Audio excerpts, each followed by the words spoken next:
नमस्कार, आप देख रहे हैं टी45 और मैं हूं आपके साथ अंकिता शर्मा और इस खास कार्यक्रम शख्सियत में आप सभी का स्वागत है। देखिए, विधानसभा चुनाव नजदीक है और ऐसे में विधानसभा चुनाव को लेकर लगातार सभी राजनीतिक दल अपनी ओर से युद्ध स्तर पर तैयारियां कर रहे हैं। अगर हम बीजेपी की बात करें तो बीजेपी भी युद्ध स्तर से तैयारियां कर रही है, लेकिन इसी बीच विधानसभा चुनाव में सभी राजनीतिक दल अपनी किस्मत आजमा रहे हैं और राजनीतिक दल की अपनी किस्मत आजमा रहे हैं कार्यकर्ता भी। अब कौन से सीट से कौन उम्मीदवार होगा, इन पर भी सबकी निगाहें जरूर टिकी हुई हैं। और अगर खास तौर पर अगर हम धनबाद सीट की बात करें, क्योंकि धनबाद हमेशा से एक हॉट सीट माना जाता है और धनबाद में भी कई ऐसे कार्यकर्ता हैं जो दावेदारी पेश कर रहे हैं भीतर से। और धनबाद की अगर जब बात ही हो रही है तो धनबाद में एक ऐसा नाम है जो इस बार, क्योंकि बीजेपी की ओर से जब रायशुमारी का कार्यक्रम चल रहा था, उसमें प्रबल नाम आया है सामने, वो है चंद्रशेखर अग्रवाल का। धनबाद के मेयर रह चुके हैं, तमाम चीजों में इनका नाम सामने आया है और कहा जाता है कि इन्होंने धनबाद की सूरत बदल दी है। तो बिना समय गंवाए हम चलते हैं, उन्हीं से बातचीत करते हैं। तो सबसे पहले चंद्रशेखर जी, आपका बहुत बहुत स्वागत है टी45 पर। आपका भी बहुत बहुत आप लोगों का बहुत धन्यवाद कि आपने ये मुझे बुलाया। देखिए चंद्रशेखर जी, सबसे पहले मेरा सवाल यही रहेगा, क्योंकि हमने देखा है कि जब बीजेपी की ओर से रायशुमारी का कार्यक्रम चल रहा था तो उसमें आपका नाम सामने आया है कि इस बार विधानसभा चुनाव लड़ सकते हैं, अगर पार्टी आपको टिकट देती है तो आप लड़ने के लिए तैयार हैं। तो किस तरीके से तैयारी होगी, क्या कुछ आपके हिसाब से होना चाहिए, क्या कहेंगे इस पर? देखिए, पार्टी तैयारी करती है। इसमें हम लोग के यहाँ कोई व्यक्ति तैयारी नहीं करते हैं। आपको ध्यान में होगा कि अभी पिछले करीब 1 डेढ़ महीने से हर विधानसभा के प्रभारी बनाए जा चुके हैं और हर बूथ की बैठक हो रखी है और पार्टी हर स्तर पे तैयार है। कैंडिडेट कोई भी हो, चुनाव कमल फूल लड़ता है और उस हिसाब से तैयारी बहुत जोरों से पार्टी की चल रही है और हमको लगता है कि झारखंड के तमाम राजनीतिक दलों से काफ़ी आगे हम लोग चल रहे हैं। भारतीय जनता पार्टी काफ़ी आगे चल रही है। देखिए, बीजेपी की जब भी बात होती है तो हमेशा अक्सर हमने देखा है, चाहे वो यहाँ पे आप लोग विपक्ष की भूमिका में जरूर हैं, लेकिन विपक्ष की भूमिका भी अहम मानी जाती है। और हमने अक्सर देखा है कि बीजेपी अब फ्रंट फुट पे आके खेल रही है, क्योंकि लोकसभा चुनाव में जब हमने चंद्रशेखर जी देखा कि कुछ सीटों पर जो झटका लगा है, खासतौर पर संथाल के अगर हम बात कर ले, तो इन सीटों के बाद हमने देखा कि बीजेपी थोड़ा बैकफुट पे जा रही थी। लेकिन अचानक से एंट्री होती है शिवराज सिंह चौहान की, हिमंता बिस्वा शर्मा की, उसके बाद हम देख पा रहे हैं कि बीजेपी अब फ्रंट फुट पे आके खेल रही है, चाहे वो बांग्लादेशी का मुद्दा हो, रोजगार का मुद्दा हो। तो मतलब अब जब विधानसभा चुनाव नजदीक है तो क्या कुछ फोकस रहने वाला है? ऐसा आपने बोला कि पार्टी चुनाव लड़ती है, कमल फूल चुनाव लड़ता है, तो वो कमल फूल की जो तैयारी होगी विधानसभा चुनाव में, वो किस तरीके से होने वाली है?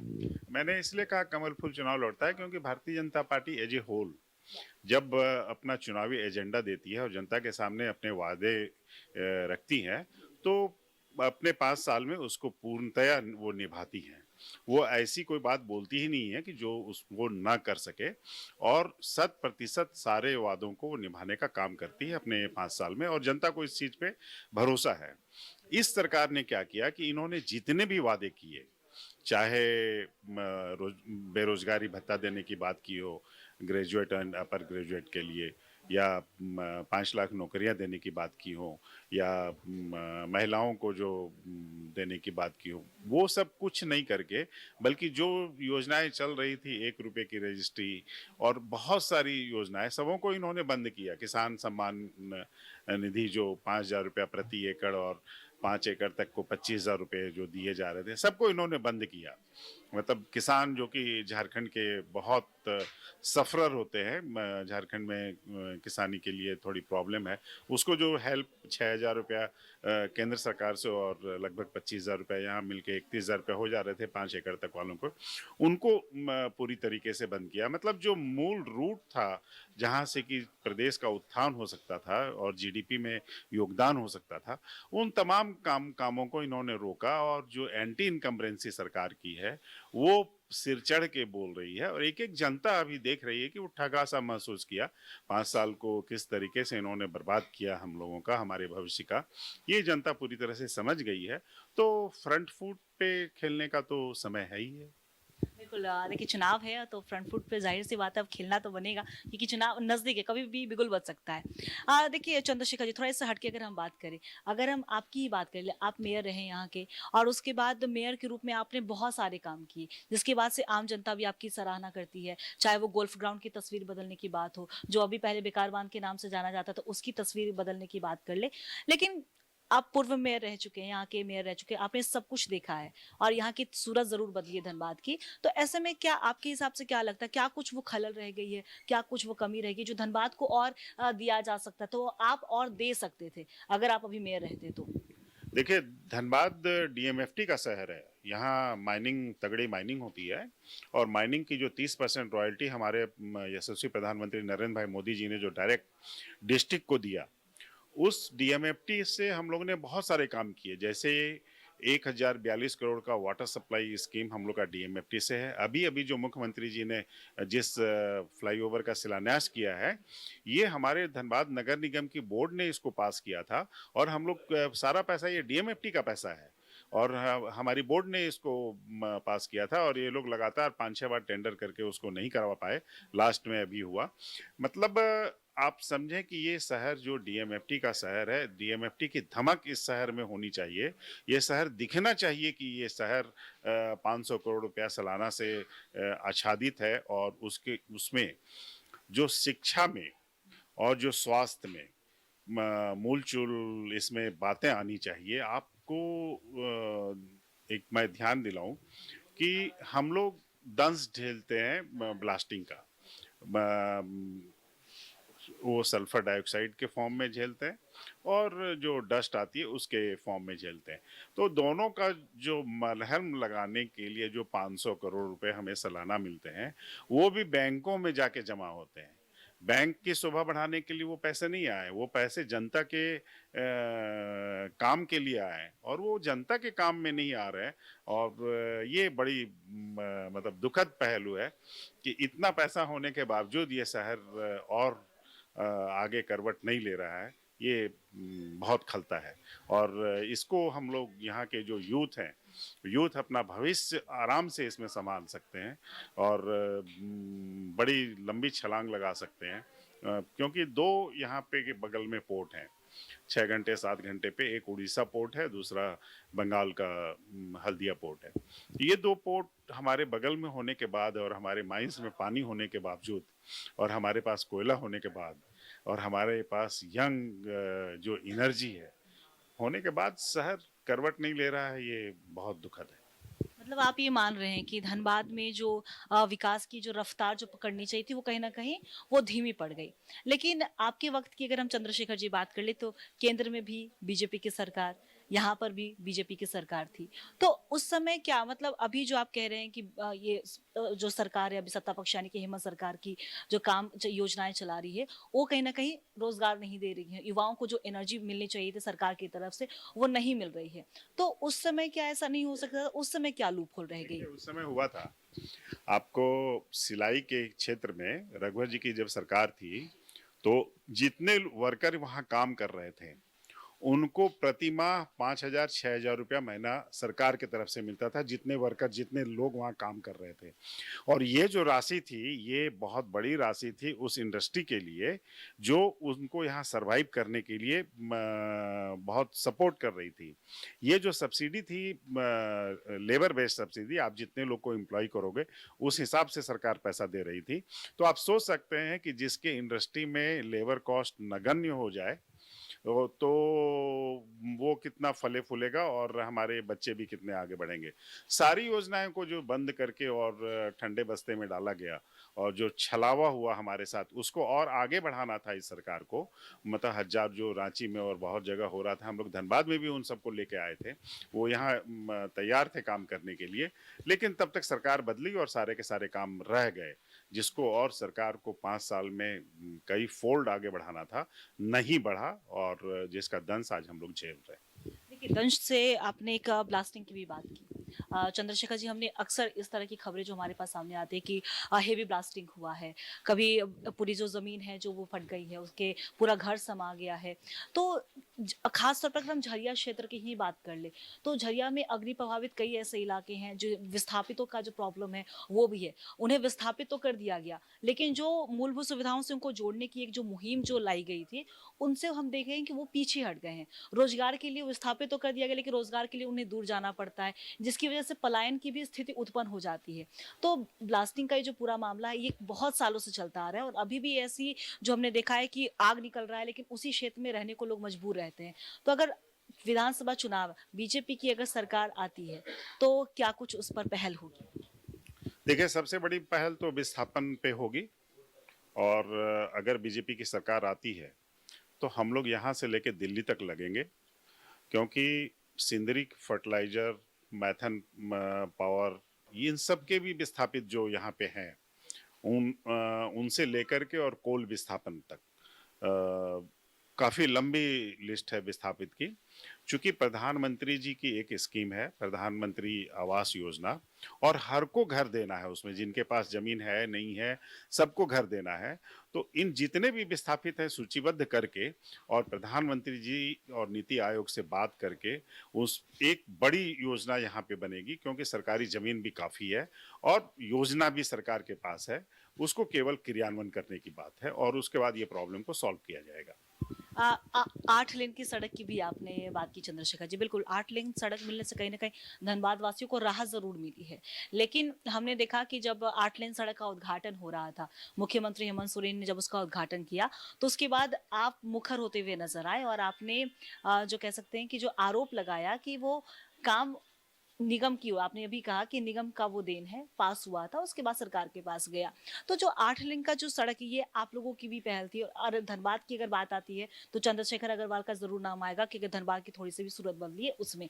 तो अब जब 8 लेन का जो सड़क हुआ, तो ऐसे में जो हेमंत सरकार को आपकी तरफ से क्या कुछ जवाब होगा, ये भी हम जान, क्योंकि उस समय आप मुखर होते हुए नजर आए थे चंद्रशेखर जी। देखिए, ये इतना बड़ा काम था कि मुख्यमंत्री जी को स्वतः यहाँ आकर के एक बड़ा प्रोग्राम करना चाहिए था, क्योंकि ये केवल धनबाद के लिए नहीं, पूरे झारखंड के लिए गर्व की बात है।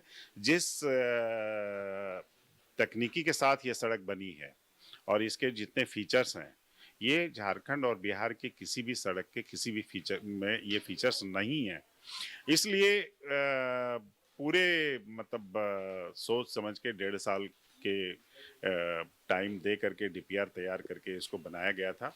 और इससे आप समझिए कि कतरास से लेके बैंक मोड़ तक पूरा कोल बेल्ट एरिया है और पूरा गड्ढा और पहाड़ से धनबाद उसमें तब्दील हो रहा है। तो धनबाद को बसने के लिए धनबाद की एक रीढ़, धनबाद की इकोनॉमिक कॉरिडोर के रूप में यह सड़क आज डेवलप हो रही है। और काफ़ी आप समझें कि आने वाले दिनों में ये मुख्य सड़क होगी धनबाद की। और मुख्यमंत्री जी को कम से कम इस काम के सम्मान के लिए यहाँ खुद आना चाहिए था और आ करके यहाँ इसका उद्घाटन करता तो हम लोगों को अच्छा लगता। देखिए, ये तो बात होगी 8 लेन सड़क की, चंद्रशेखर जी, लेकिन यहाँ पे एक और बात है।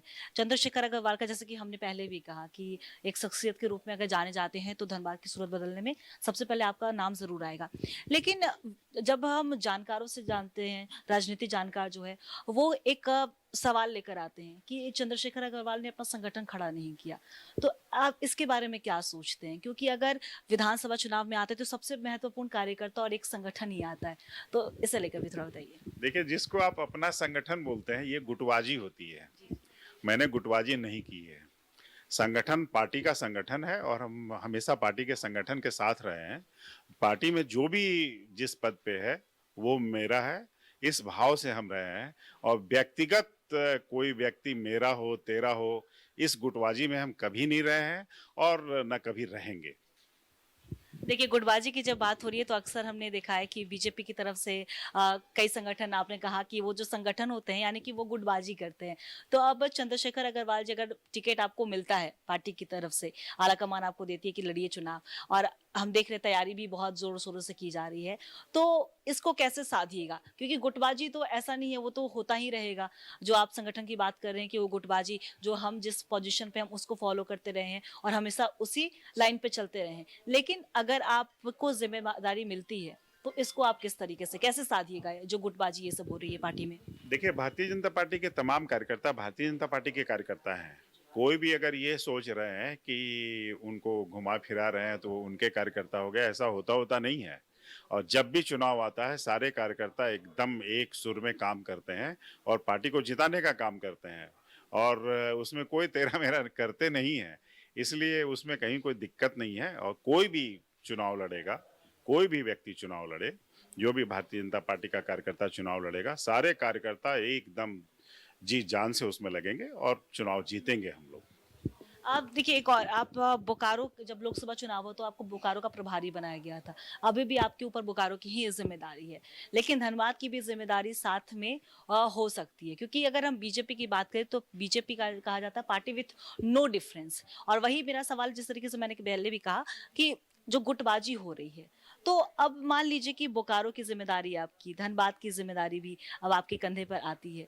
तो ये चंद्रशेखर अग्रवाल जी की क्या कुछ वो तैयारी होगी? रोड मैप किस तरीके से तैयार होगा? वो जो कार्यकर्ताओं में जो जोश भरने का काम होता है, घर-घर जाकर अपने बारे में बताना, संगठन का काम के बारे में बताना, जो केंद्र सरकार की तरफ चल रही है, जो यहाँ चलाया जा रहा है। तो इसको किस तरीके से देखेंगे? देखिए, परफॉर्मेंस के आगे कोई भी षड्यंत्र काम नहीं करता है और 5 साल जो हम लोगों ने मेयर के रूप में काम किया है, एक लंबी लकीर हम लोग ने खींची है।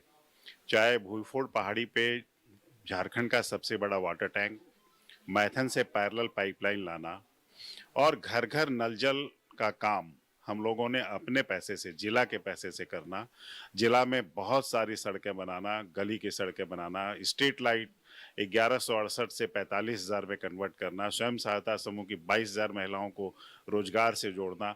बहुत सारे काम आप 9 विवाह भवन उत्तम कोटि के, जिसमें लोग लाइन लगा करके बुकिंग कराते हैं। जो काम की जो लंबी फहरिस्त है, जितने भी शमशान घाट और कब्रिस्तान हैं, उसको वर्ल्ड क्लास बनाना, गोल्फ ग्राउंड जहाँ मॉर्निंग वॉक लोग करते हैं, जहाँ राजेंद्र सरोवर जिसको आप बेकार बांध बोलते थे, ये ओपन सेप्टिक टैंक था और इसमें आज के डेट में सीवरेज ट्रीटमेंट प्लांट से पानी आता है और पूरा का पूरा पानी को शुद्ध होकर के उसमें लाया जाता है। तो ये मुझे नहीं लगता कि बिहार झारखंड में कहीं भी इस तरह का कोई सिस्टम है। तो जो भी काम हम लोगों ने किया है, पूरे तन्मयता से किया है और पूरी इंजीनियरिंग के साथ किया है और ये जो लकीर हम लोग ने खींची है, आप गोविंदपुर से मौदा जो 4 लेन सड़क है, ये पूरा सेक्रेटरी साहब से मिल करके हम लोग ने करवाया था। जो भी काम हम लोग ने किया, आप तमाम जहाँ छोटे-छोटे और बड़े-बड़े हर्डल्स थे, काफ़ी हम लोग ने उसको दुरुस्त किया है। इसलिए कोई भी चुनाव लड़े, धनबाद में कहीं भी ज़रा-सी भी प्रॉब्लम नहीं होने वाली है। देखिए चंद्रशेखर जी एक आपसे आखिरी सवाल रहेगा। अगर विधानसभा चुनाव आप लड़ रहे हैं, पार्टी आपको टिकट देती है, तो ज़ाहिर-सी बात है प्रतिद्वंदी भी आएँगे, कॉम्पिटिटर भी आएँगे।